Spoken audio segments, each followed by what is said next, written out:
Hello বন্ধুরা, লিট্টো technical YouTube চ্যানেলে আপনাদের সবাইকে স্বাগত। বন্ধুরা, এই ভিডিওতে একজন বন্ধুর অনুরোধে একটি গুরুত্বপূর্ণ প্রেসার বোর্ডের সার্কিট নিয়ে চলে এসেছি। বন্ধুরা, এই সার্কিটটি হলো একটি অ্যাডভান্স লেভেলের খুব পাওয়ারফুল একটি স্ট্রোক বেসের সার্কিট ডায়াগ্রাম।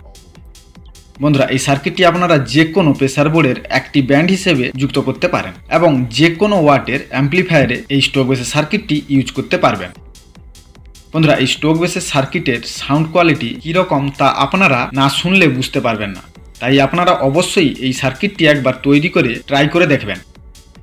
বন্ধুরা, এই সার্কিটটি খুব সহজ এবং সিম্পল একটি সার্কিট ডায়াগ্রাম, তাই আপনারা ভিডিওটি একবার মনোযোগ দিয়ে দেখলে খুব সহজে এই সার্কিটটি বাড়িতে তৈরি করতে পারবেন। বন্ধুরা, আমি এখানে 4558 আইসি দিয়ে শুধুমাত্র এই স্ট্রোক বেসের সার্কিটটি তৈরি করব, কিন্তু এই আইসির পাওয়ার সাপ্লাই স্টেজ তৈরি করে দেখাবো না। এবং আপনাদের মধ্যে অনেকে কমেন্ট করে জানিয়েছেন এইসব সার্কিট থেকে প্রচুর পরিমাণে নয়েজ আসে, তাই আপনাদের জানিয়ে রাখি এই সার্কিটের পাওয়ার সাপ্লাই কীভাবে তৈরি করতে হয় এবং এই সার্কিটগুলিকে কীভাবে নয়েজ মুক্ত করতে হয় এই সব ব্যাপারে আমি লাইভে ডিটেলসে আলোচনা করে থাকি। তাই আপনারা অবশ্যই লাইভে জয়েন করবেন, দিলে আপনারা সেখানে এইসব সার্কিটের সম্বন্ধে ডিটেলসে জানতে পারবেন। বন্ধুরা, এবার আসবো এই স্ট্রোক বেসের সার্কিট ডায়াগ্রামে। এই সার্কিটটি তৈরি করার জন্য আমি এখানে প্রথমে একটি 4558 আইসি নিয়ে নিলাম। বন্ধুরা, এরপর আপনারা জানেন এই আইসির 4 নম্বর পিনে নেগেটিভ সাপ্লাই এবং 8 নম্বর পিনে পজিটিভ সাপ্লাই দিতে হয়, তাই আমি এখানে 4 নম্বর পিনে নেগেটিভ 12 ভোল্ট এবং 8 নম্বর পিনে পজিটিভ 12 ভোল্টের সাপ্লাই দিয়ে দিলাম।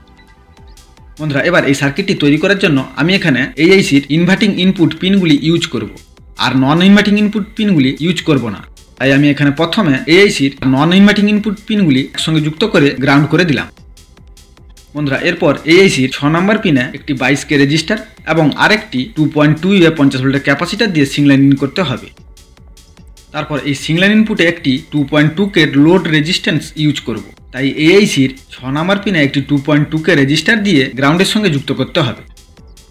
বন্ধুরা, এরপর এই আইসির 6 নম্বর পিন ও 7 নম্বর পিন বা ইনপুট ও আউটপুট পিনের মাঝখানে একটি 100K ফিডব্যাক রেজিস্টার এইভাবে যুক্ত করতে হবে। তারপর এই রেজিস্টারের প্যারালালে আরেকটি 103 PF এইভাবে যুক্ত করতে হবে।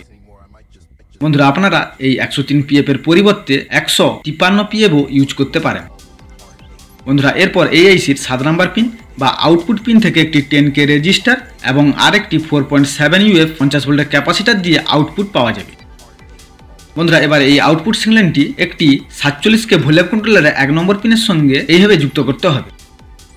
তারপর এই ভলিউম কন্ট্রোলারের 1 নম্বর পিন ও 3 নম্বর পিনের মাঝখানে একটি 683 PF এইভাবে যুক্ত করতে হবে।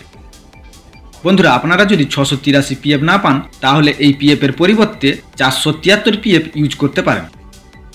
বন্ধুরা, এরপর এই ভলিউম কন্ট্রোলারের 2 নম্বর পিন বা মিডিল পিন থেকে একটি 5.6K রেজিস্টার দিয়ে আউটপুট সিগন্যালটি এই আইসির 1 নম্বর চ্যানেলের ইনপুট বা 2 নম্বর পিনে এইভাবে যুক্ত করতে হবে। বন্ধুরা, এরপর এই ভলিউম কন্ট্রোলারটি সঠিকভাবে কাজ করার জন্য এই ভলিউম কন্ট্রোলারের 3 নম্বর পিন থেকে একটি 10K রেজিস্টার দিয়ে ফিডব্যাক সিগন্যাল দিতে হবে। তাই আমি এখানে এই ভলিউম কন্ট্রোলারের 3 নম্বর পিন থেকে একটি 10K রেজিস্টার দিয়ে এইসির 1 নম্বর পিন বা আউটপুট পিনের সঙ্গে এইভাবে যুক্ত করে দিলাম। বন্ধুরা, এরপর আমাদের এখানে এই আউটপুট থেকেও আরেকটি লোড রেজিস্ট্যান্স ইউজ করতে হবে, তাই আমি এখানে এই আউটপুট থেকে একটি 2.2K রেজিস্টার দিয়ে এইভাবে গ্রাউন্ডের সঙ্গে যুক্ত করে দিলাম।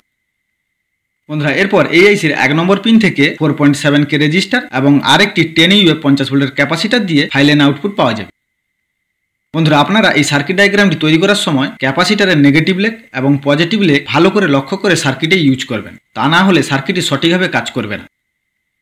বন্ধুরা, আশা করি এই সার্কিট ডায়াগ্রামটি আপনারা খুব ভালোভাবে বুঝতে পেরেছেন। আর যদি বুঝতে না পারেন বা কোনো জায়গায় সমস্যা থাকে তাহলে আপনারা কমেন্ট করে জানাবেন এবং ভিডিওটি যদি আপনাদের ভালো লাগে তাহলে অবশ্যই বন্ধুদের মধ্যে শেয়ার করে দিবেন। বন্ধুরা, আশা করি ভিডিওটি আপনাদের ভালো লেগেছে, আর ভিডিওটি যদি আপনাদের ভালো লেগে থাকে বা তথ্যমূলক বলে মনে হয় তাহলে অবশ্যই ভিডিওটিতে একটা লাইক করে দিবেন এবং চ্যানেলে যদি নতুন হয়ে থাকেন তাহলে চ্যানেলটিকে সাবস্ক্রাইব করে নোটিফিকেশন অন করে রাখবেন সবার আগে ভিডিও পাওয়ার জন্য। বন্ধুরা, ভিডিওটি মনোযোগ দিয়ে প্রথম থেকে শেষ পর্যন্ত দেখার জন্য আপনাদের অসংখ্য ধন্যবাদ। দেখা হবে নেক্সট ভিডিওতে।